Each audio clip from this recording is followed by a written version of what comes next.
Holocaust Memories, Never Forget. Section 1, Origins of Antisemitism, Part 1. From Antiquity until Hitler controls Germany via the Enabling Act, March 1933. David Nirenberg, in his recent book, Anti-Judaism, The Western Tradition, states, "We live in an age in which millions of people are exposed daily to some variant of the argument that the challenges of the world they live in are best explained in terms of Israel." If one included the various levels of treatment Jews were subjected to within the pages of the Hebrew Bible, also known to some as the Old Testament, it's easy to see that anti-Semitism has been around for many thousands of years. For example, take time to read Psalm 137. Among non-Jews from ancient times until today, it seems that a general animosity has existed for the descendants of Abraham from the moment God chose this nomadic desert dweller to be the father of his chosen people.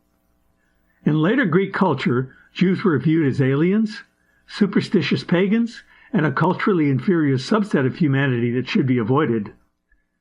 With the rise of Christianity, Jews were hated, ostracized, and often murdered for being, among a host of other things, filthy Christ killers.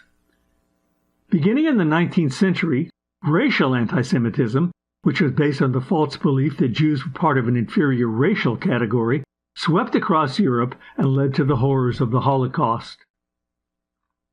In easily understood terms, Raoul Hilberg, in his book The Destruction of the Eastern European Jews, summed up the most common attitude of Western civilization toward world Jewry.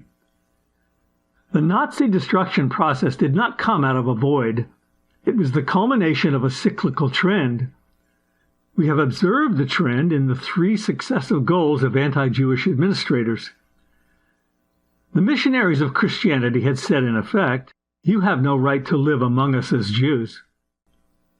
The secular rulers who followed had proclaimed, "You have no right to live among us." The Nazis at last decreed, "You have no right to live."